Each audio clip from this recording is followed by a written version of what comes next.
ഒരിടത്ത് വല്ലാത്ത രീതിയിലൊരു ഒഴിപ്പിക്കൽ നടക്കുന്നുണ്ട് കേട്ടോ. ഇടുക്കിയിലാണ് പൂപ്പാറയിലെ പന്നിയാർപ്പുഴ കയ്യേറി നിർമ്മിച്ച കെട്ടിടങ്ങൾ ഉടമകൾ സ്വയം പൊളിച്ചു നീക്കുകയാണ്. അനധികൃതമായി നിർമ്മിച്ചു എന്ന് കണ്ടെത്തിയ 88 കെട്ടിടങ്ങളാണ് ഇപ്പോൾ പൊളിച്ചു നീക്കുന്നത്. രാവിലെ തുടങ്ങിയ പൊളിച്ചെടുക്കലാണ്. ബാക്കിയുള്ള കെട്ടിടങ്ങൾ റവന്യൂ വകുപ്പും പൊളിച്ചു നീക്കുന്നു. സംഘർഷ സാധ്യത കണക്കിലെടുത്ത് ശാന്തൻപാറ പോലീസ് സ്റ്റേഷൻ പരിധിയിൽ നിരോധനാജ്ഞ പ്രഖ്യാപിച്ചിട്ടുണ്ട്. 2007 മൂന്നാർ പൊളിക്കലിന് ശേഷം ഇടുക്കിയിൽ നടക്കുന്ന ഏറ്റവും വലിയ കയ്യേറ്റമൊഴിപ്പിക്കലിന്റെ ദൃശ്യങ്ങളാണ് പ്രേക്ഷകർ കാണുന്നത്. രാഹുൽ സുരേഷ് ഉണ്ട്. രാഹുൽ സുരേഷ്, പണ്ട് മൂന്നാറിലാണ് ഈ JCB വന്ന് വലിയ ഹോട്ടലുകളും റിസോർട്ടുകളും ഒക്കെ പൊളിക്കുന്നത് ടെലിവിഷനുകൾ ലൈവായിട്ട് കൊടുത്തത്. ഇപ്പോൾ അതിനുശേഷം നടക്കുന്ന ഏറ്റവും വലിയ പൊളിക്കലിന്റെ ദൃശ്യങ്ങളാണ് നമ്മൾ കാണുന്നത്. പന്നിയാർപ്പുഴയുടെ ഒരു ഭാഗം കയ്യേറി നിർമ്മിച്ച കെട്ടിടങ്ങളാണ്. അതിൽ വലിയ കെട്ടിടങ്ങളൊക്കെ ഉണ്ട് അല്ലേ, ഹോട്ടലുകൾ അടക്കമുണ്ട്, റിസോർട്ടുകൾ വല്ലതും ഉണ്ടോ? 88 കെട്ടിടങ്ങളാണ് പൊളിക്കുന്നത്. സംഘർഷ സാധ്യതയുണ്ടോ സ്ഥലത്ത്? Rahul, good morning. Very good morning doctor Arun. 2007 മൂന്നാറിൽ VS അച്യുതാനന്ദന്റെ നേതൃത്വത്തിലായിരുന്നു അന്ന് ഈ കയ്യേറ്റം ഒഴിപ്പിക്കാൻ വന്നത്. അന്ന് കെട്ടിടങ്ങളൊക്കെ പൊളിച്ച ശേഷം ആ കെട്ടിടങ്ങളുടെ മേളിൽ VS അച്യുതാനന്ദൻ കാലൊക്കെ കയറ്റി വെച്ച് നിൽക്കുന്ന ഒരു ചിത്രം അന്ന് വലിയ രീതിയിൽ ചർച്ചയായത് നമ്മൾ ഓർക്കുന്നുണ്ട്.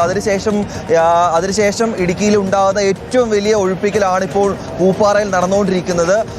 ആദ്യഘട്ടത്തിൽ ആളുകളോട് സ്വയം ഇത് പൊളിച്ച് നീക്കണമെന്ന് ആവശ്യപ്പെട്ടിരുന്നു. രാവിലെ നമ്മളൊരു 5 മണിയൊക്കെ ആകുമ്പോൾ അവർ സ്വയം കുറച്ച് സാധനങ്ങളൊക്കെ എടുത്ത് പോകുന്നത് കണ്ടു. പക്ഷേ 6 മണിയോട് കൂടി റവന്യൂ വകുപ്പിന്റെ നടപടികൾ ആരംഭിച്ചു. ഇപ്പോൾ തത്സമയം കണ്ടുകൊണ്ടിരിക്കുന്നത് റവന്യൂ വകുപ്പിന്റെ പൊളിക്കൽ നടപടികൾ നടന്നുകൊണ്ടിരിക്കുന്നതാണ്. ഒരേ സമയത്ത് ഏതാണ്ട് 10ലധികം JCBകളാണ് ഈ പൊളിക്കൽ നടപടികൾ നടത്തിക്കൊണ്ടിരിക്കുന്നത്. പ്രധാനമായും ഈ പന്നിയാർപ്പുഴ കയ്യേറി ഏതാണ്ട് 88 കെട്ടിടങ്ങൾ നിർമ്മിച്ചിട്ടുണ്ട് എന്നതാണ് റവന്യൂ വകുപ്പ് കണ്ടെത്തിയിരിക്കുന്നത്. പലതവണ ഇതിന്റെ ഉദ്യോഗസ്ഥരൊക്കെ ഹൈക്കോടതിയിലും സുപ്രീം കോടതിയിലും ഒക്കെ പോയതാണ്. പക്ഷേ അന്നൊന്നും അനുകൂലമായിട്ടുള്ള നടപടി അവരുടെ ഭാഗത്തുനിന്നും ഇവർക്ക് ഒരു ഉത്തരവ് ലഭിച്ചില്ല. അതേ തുടർന്നാണ് പൊളിക്കൽ നടപടികളുമായി മുന്നോട്ട് പോകുന്നത്. കഴിഞ്ഞ വർഷമാണ് റവന്യൂ വകുപ്പ് ഇവിടുത്തെ 56 ഉടമകളുടെ 88ഓളം കെട്ടിടങ്ങൾ ഏറ്റെടുത്തത്. അതിൽ 3 ആരാധനാലയങ്ങൾ ഉൾപ്പെടെ ഉണ്ടായിരുന്നു എന്നതാണ് എടുത്തു പറയേണ്ട കാര്യം. ഈ കാണുന്ന പൂപ്പാറ ടൗണിലാണ്. നമ്മൾ ഗ്യാപ്പ് റോഡിനോട് സമീപം തന്നെ, തൊട്ടപ്പുറത്താണ് ഗ്യാപ്പ് റോഡ്. ആ ഗ്യാപ്പ് റോഡിന് സമീപം തന്നെയാണ് ഈ പൂപ്പാറ ടൗൺ ഉള്ളത്.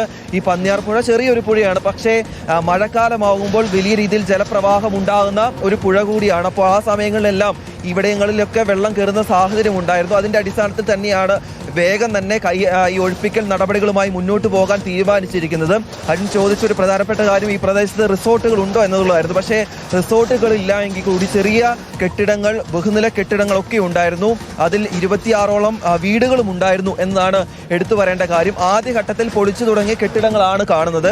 ഈ കാണുന്ന അരുൺ, ഈ പന്നിയാർ പുഴ എന്ന് പറയുന്നത് ഇപ്പോൾ ശാന്തമായി ഒഴുകുന്ന പുഴയാണെങ്കിൽ കൂടി ഇപ്പോൾ അടുത്ത മാസമൊക്കെ മഴ ശക്തമാവുമ്പോൾ ഒരു ജലപ്രവാഹം, വലിയ രീതിയിൽ ജലനിരപ്പൊക്കെ ഉയരുന്ന ഒരു പുഴ കൂടിയാണ്. കയ്യേറ്റം നമുക്ക് നോക്കുമ്പോൾ തന്നെ കാണാൻ സാധിക്കും. നോക്കൂ, ഓരോ കെട്ടിടങ്ങളും പുഴയിലാണ് ഇറങ്ങിയിരിക്കുന്നത്. കൃത്യമായ അകലമൊക്കെ പാലിച്ച് നിർമ്മിക്കേണ്ട കെട്ടിടങ്ങളാണ്. പലതും പുഴയിൽ ഇറങ്ങിയിരിക്കുന്ന സാഹചര്യമാണ് ഉള്ളത്. അതിന്റെ അടിസ്ഥാനത്തിൽ തന്നെയാണ് ഇത് പൊളിച്ചു നീക്കാനുള്ള നടപടിക്രമങ്ങളിലേക്ക് കടക്കുകയും ചെയ്തിരിക്കുന്നത്. ദേവികുളം സബ് കളക്ടർ ഉൾപ്പെടെ ഇവിടെ എത്തുകയും ചെയ്തിട്ടുണ്ട്. ഈ കാണുന്നതൊക്കെ 2 നിലയും 3 നിലയും ഉള്ള കെട്ടിടങ്ങളാണ്. തൊട്ടപ്പുറത്തേക്ക് ബഹുനില കെട്ടിടങ്ങൾ, വീടുകൾ ഉൾപ്പെടെ ഉണ്ട് എന്നതാണ് എടുത്തു പറയേണ്ട സാഹചര്യം. ഏതാണ്ട് മൂന്നാർ ഡിവൈഎസ്പിയുടെ നേതൃത്വത്തിൽ 500 പേരടങ്ങുന്ന പോലീസുകാരാണ് ക്രമസമാധാന പാലനം നിയന്ത്രിക്കാൻ വേണ്ടിയിട്ട് ഇവിടെ എത്തുകയും ചെയ്തിരിക്കുന്നത്. നോക്കൂ, ഈ കാണുന്ന സാധനങ്ങളൊക്കെ ആളുകൾ സ്വമേധയാ പൊളിച്ച് കൊണ്ടുപോകുന്ന ദൃശ്യങ്ങൾ കൂടിയാണ് കണ്ടുകൊണ്ടിരിക്കുന്നത്. നേരത്തെ തന്നെ ഇവർക്ക് ഈ സാധനങ്ങൾ കൊണ്ടുപോകാൻ സാവകാശം നൽകിയതാണ്. പക്ഷേ അന്ന് അവർ കൃത്യമായി സാധനങ്ങൾ കൊണ്ടുപോകാത്തതുകൊണ്ടാണ് ഇന്നിപ്പോൾ റവന്യൂ വകുപ്പ് ഇത്രയും പോലീസ് സന്നാഹവുമായി ഇവിടെ എത്തി സാധനങ്ങൾ പൊളിച്ചു നീക്കേണ്ട ഒരു സാഹചര്യത്തിലേക്ക് എത്തുകയും ചെയ്തിരിക്കുന്നത്. എന്തായാലും ഈ 26 കുടുംബങ്ങൾ ഇവിടെ ഉണ്ടെന്ന് പറയുമ്പോഴും അതിൽ 10 കുടുംബങ്ങൾക്ക് മാത്രമാണ് ഇവിടെ സ്ഥിരമായി താമസിച്ചുകൊണ്ടിരുന്നത് എന്നതാണ് ജില്ലാ കളക്ടർ ഇവിടെ റവന്യൂ വകുപ്പ് ഉൾപ്പെടെ കണ്ടെത്തുകയും ചെയ്തിരിക്കുന്നത്. ബാക്കിയുള്ള ആളുകൾക്ക് പലയിടങ്ങളിലും വീടുണ്ട് എന്ന ഒരു കണ്ടെത്തൽ ഇവിടുത്തെ പഞ്ചായത്ത് ഉൾപ്പെടെ കണ്ടെത്തുകയും ചെയ്തിരുന്നു. എന്തായാലും വലിയ രീതിയിലുള്ള ഒഴിപ്പിക്കൽ നടപടികളാണ് നടന്നുകൊണ്ടിരിക്കുന്നത്. തൊട്ടപ്പുറത്ത് ഈ കാണുന്ന ഭാഗത്താണ്, ഈ കാണുന്ന അപ്പുറത്തുള്ള ഭാഗങ്ങളിലാണ് കുടുംബങ്ങളൊക്കെ ഉള്ളത്. ആ കുടുംബങ്ങൾ സാധനങ്ങളൊക്കെ എടുത്ത് ഇവിടുന്ന് ഒഴിഞ്ഞു പോകുന്ന സാഹചര്യമാണ് ഉള്ളത്. ദേവികുളം സബ് കളക്ടറായിട്ടുള്ള ആര്യ VM ഉൾപ്പെടെയുള്ള ആളുകൾ, മുതിർന്ന റവന്യൂ വകുപ്പിന്റെ ഭാഗമായിട്ടുള്ള സർക്കാരിന്റെ ഭാഗമായിട്ടുള്ള ആളുകൾ ഈ സംഭവ സ്ഥലത്ത് എത്തിയിട്ടുണ്ട് എന്നതാണ് എടുത്തു പറയേണ്ട കാര്യം. വലിയ രീതിയിലുള്ള സംഘർഷ സാധ്യത ഇപ്പോഴും നിലനിൽക്കുന്നുണ്ട്. നോക്കൂ, ഈ കാണുന്നതൊക്കെ 2ഉം 3ഉം നിലകളുള്ള കെട്ടിടങ്ങളാണ്. അപ്പോൾ ഈ കാണുന്ന വീടുകളുണ്ട്, നിരവധി വീടുകളുണ്ട്. ആ വീടുകളിൽ നിന്നൊക്കെ ആളുകൾ പൊളിക്കുന്ന പൊളിക്കുന്നതിന് തൊട്ട് മുമ്പ് സാധനങ്ങൾ എടുത്തു മാറ്റുന്നതിൻ്റെ ദൃശ്യങ്ങൾ കൂടിയാണ് കാണുന്നത്. എന്തായാലും സംഘർഷ സാധ്യത ഇപ്പോഴും ഒഴിഞ്ഞിട്ടില്ല. സംഘർഷം ഉണ്ടാകാനുള്ള സാധ്യത ഉണ്ടെന്നാണ് പോലീസിന്റെ കണക്കുകൂട്ടൽ. അതുകൊണ്ട് തന്നെയാണ് വലിയ രീതിയിലുള്ള പോലീസ് സന്നാഹം ഇവിടെ എത്തുകയും ചെയ്തിരിക്കുന്നത്. നമുക്ക് ദേവികുളം സബ് കളക്ടറായിട്ടുള്ള ആര്യ VM പ്രതികരണം കൂടി ഒന്ന് വേഗത്തിൽ എടുക്കാമെന്ന് പ്രതീക്ഷിക്കുന്നു. ഈ കാണുന്ന വീടുകളൊക്കെ ഒഴിപ്പിച്ചുകൊണ്ടിരിക്കുകയാണ്. അപ്പോൾ ആ സംഭവ സ്ഥലത്ത് എത്തി തന്നെ അവരുമായി സംസാരിക്കുന്നത് നമുക്ക് ദൃശ്യങ്ങൾ കാണാൻ സാധിക്കും. ഇപ്പോൾ ദേവികുളം സബ് കളക്ടർ നമ്മുടെ കൂടെ ചേരുന്നുണ്ട്. മാഡം, ഇവർക്ക് ഒഴിഞ്ഞു പോകാനുള്ളൊരു സാവകാശമൊക്കെ നൽകിയിരുന്നു. അത് ഉണ്ടാകാത്തതുകൊണ്ടാണ് ഇപ്പോൾ ഇങ്ങനെ ഒരു നടപടിയിലേക്ക് കടന്നത് അല്ലേ? നമ്മൾ ഫെബ്രുവരി 21, 2026 അതോടൊപ്പം തന്നെ ഈ കഴിഞ്ഞ മെയ് 1 നമ്മൾ നോട്ടീസുകൾ കൊടുത്തിരുന്നതാണ്. ഫെബ്രുവരി 21 ഒരു 30 ദിവസത്തെ കാലാവധി വെച്ചാണ് നമ്മൾ നോട്ടീസ് കൊടുത്തത്. മെയ് 1 ഉടനെ തന്നെ മാറണമെന്ന് പറഞ്ഞ് നോട്ടീസ് സെർവ്ഡ് ആണ്. അപ്പോൾ നമുക്ക് ഇനിയും നീട്ടിക്കൊണ്ടുപോയി കഴിഞ്ഞാൽ നമ്മൾ ആവശ്യത്തിന് നോട്ടീസ് സെർവ് ചെയ്തിട്ടുണ്ട്.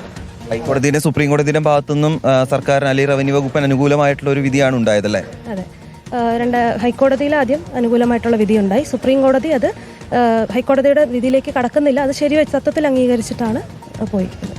അതായത് 2007 മൂന്നാർ കയ്യേറ്റം ഒഴിപ്പിക്കുന്ന നമ്മളെല്ലാവരും കണ്ട, അതിനുശേഷം ജില്ലയിൽ നടക്കുന്ന ഏറ്റവും പ്രധാനപ്പെട്ട ഒരു ഒഴിപ്പിക്കൽ കൂടിയല്ലേ ഇത്?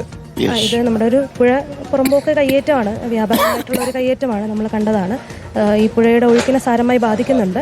അത് മാത്രമല്ല ഒരു ദുരന്ത നിവാരണം എന്നുള്ള നിലയിലാണ് നമ്മൾ കാണുന്നത്. കാരണം ഡാമിൻ്റെ ഷട്ടറുകൾ തുറക്കുമ്പോൾ ഇവിടെ വെള്ളം കയറുന്ന ഒരു സാഹചര്യം ഉണ്ടാകുന്നുണ്ട്. നമ്മളത് ഒഴിവാക്കുക എന്നുള്ളതാണ് നമ്മുടെ പ്രധാന. എന്തായാലും ദേവികുളം സബ് കളക്ടറാണ് അരുൺ നമ്മളോട് സംസാരിച്ചത്. അവർ പറഞ്ഞ പോലെ തന്നെ ഭാവിയിൽ ഒരു ദുരന്തം ഉണ്ടാകാതിരിക്കാൻ വേണ്ടിയാണ് ഈ കയ്യേറ്റം ഒഴിക്കുന്നത്.